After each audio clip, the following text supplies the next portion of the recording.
Okay, so Capricorn. Before I start, I just like to remind you if you like a reading with me, an archetypal astrology reading with me, where I help you get in touch with your own inner hero so that you can become the hero in your own life story.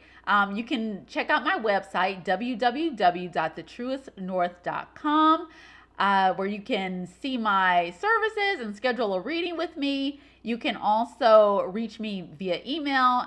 My email address is thetruestnorth@gmail.com. My Facebook page is The Truest North, and my IG is at The Truest North. All links will be in the description below. Okay, so Capricorn, the Pluto South Node conjunction at 23 degrees of Capricorn is happening in your first house of self. Now, Capricorn, this energy will be with you throughout the month and on into next year as Pluto and Saturn continue to transit Capricorn. But you're really going to be feeling it on the 3rd, 4th, and 5th, and especially as it coincides with the new moon. And the first house is the house of self. It's the physical body, the personality, the you that's going out and interacting with the world. It rules the life path, how we start things, how we initiate things out in the world. And Pluto and the South Node both have to do with purging, something leaving us. And in Capricorn, it's going to be outdated structures that we've built, especially that are fear-based. Capricorn, when it is functioning at a lower density, a lower, when it's expressing the lower traits of it, the lower manifesting traits that are associated with it.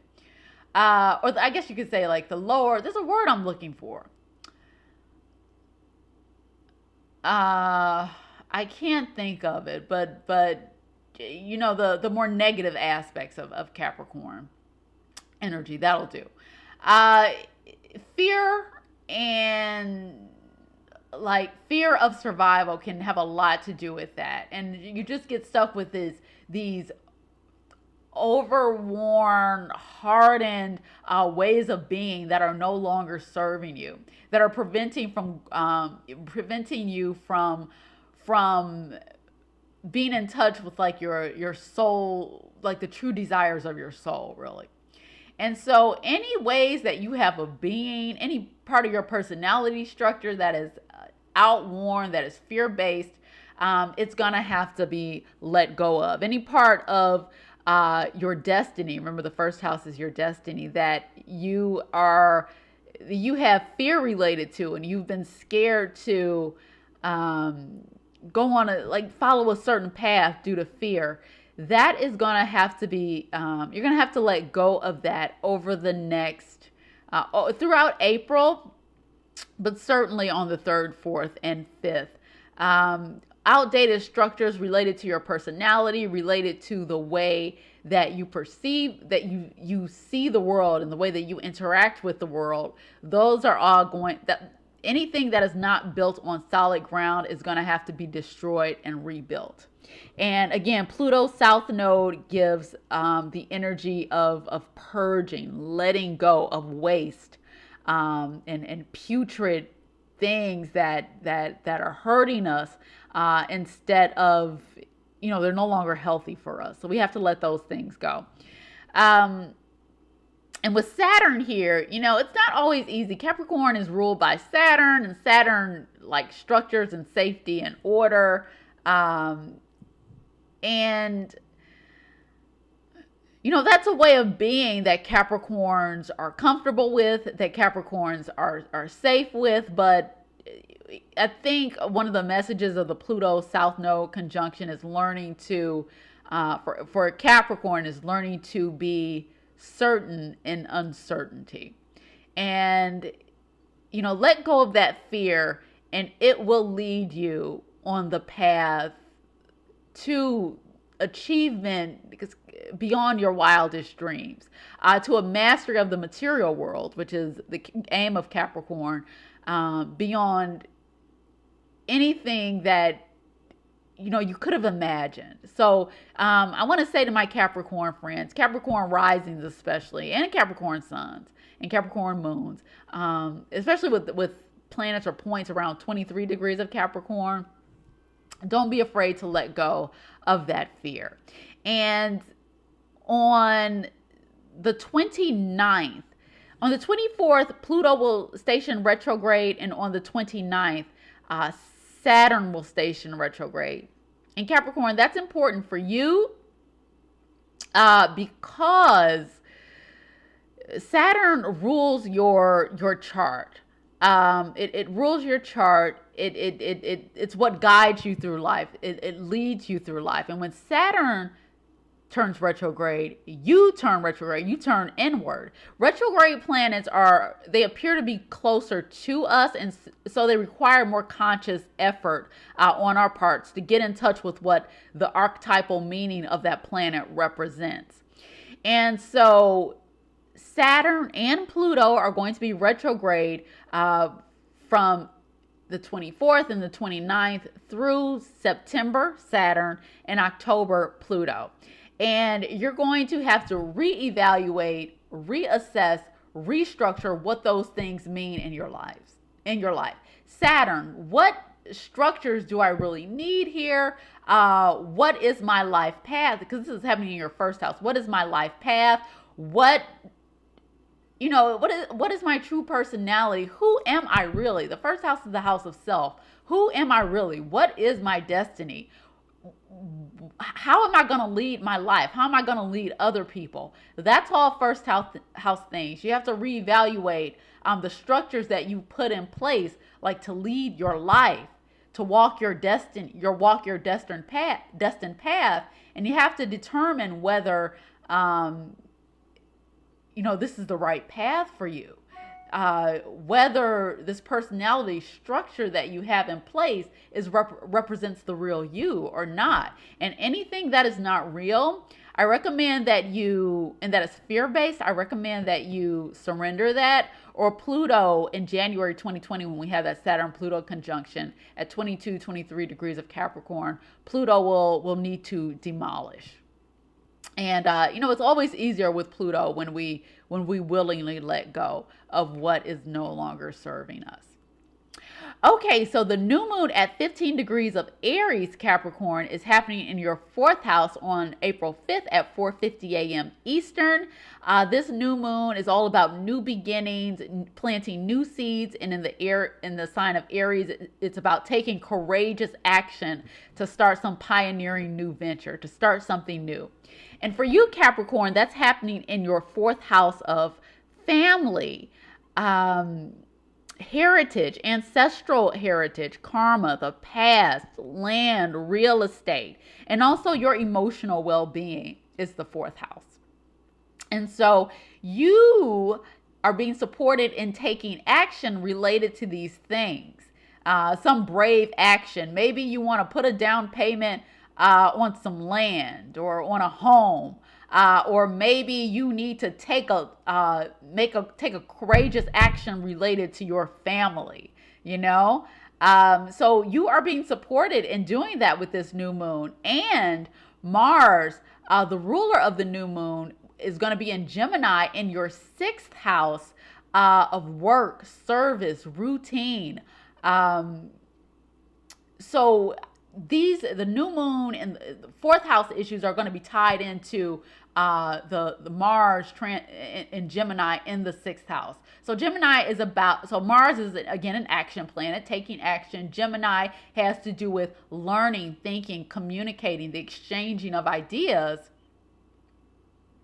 And then the sixth house is work environment, employees, co-workers, the service that we provide in life, health, our daily routine, problematic areas that require our attention and our skills to solve these problems, debts that we have to pay, anybody that depends on us, any service that we provide to people that depend on us for some reason.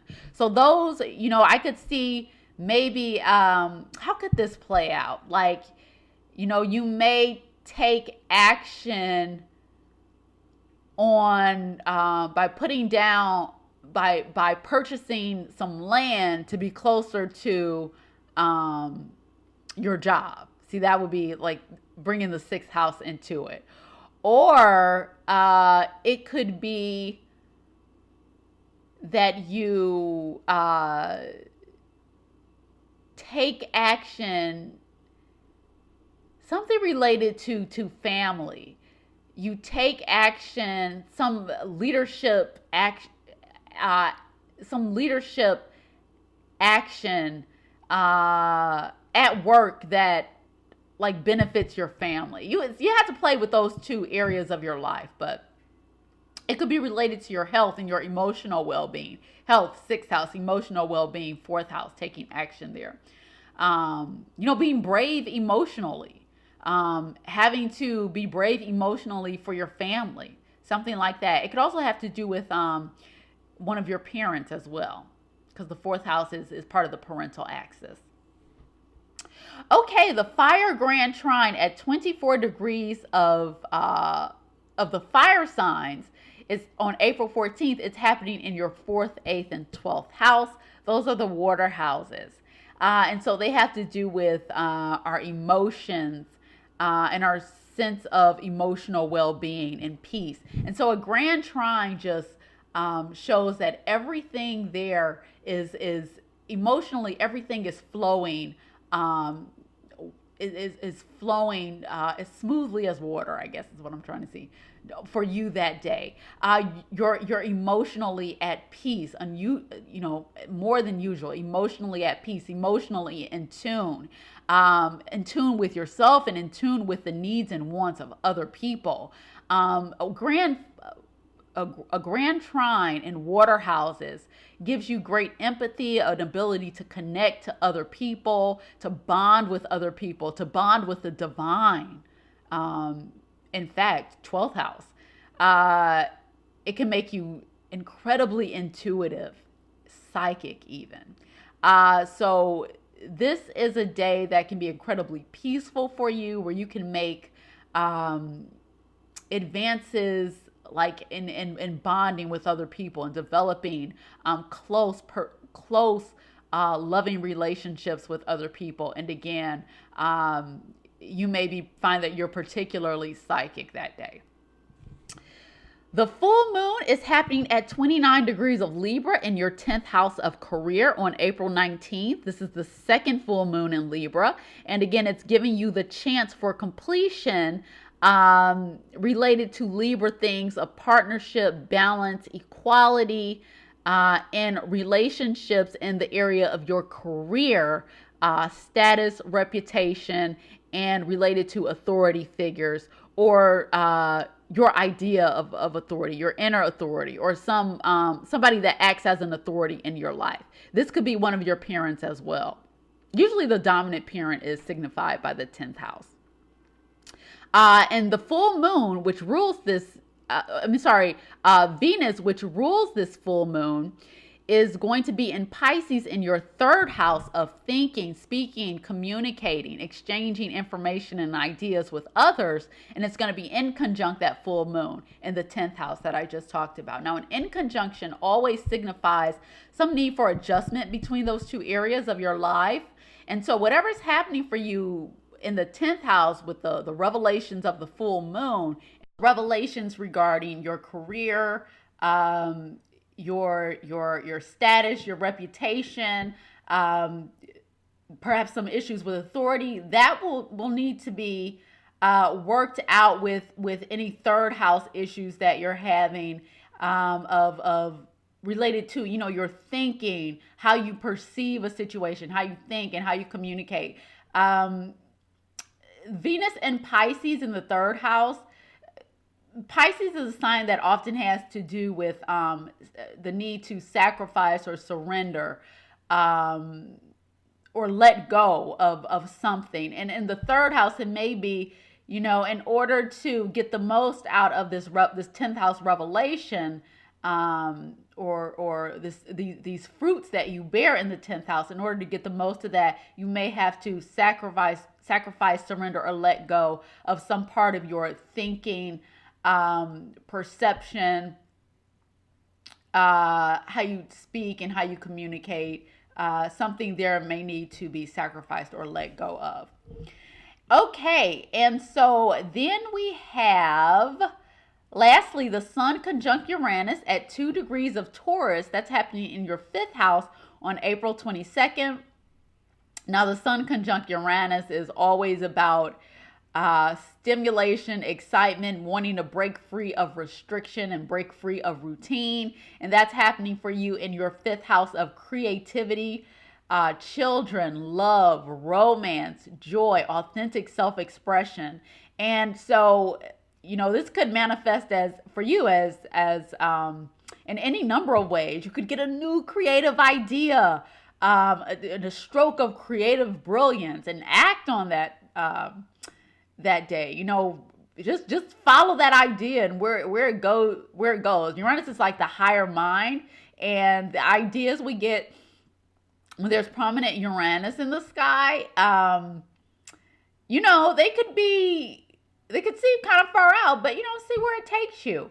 It could be, a surprise with your children, because the fifth house rules your children, and the Sun symbolizes children as well.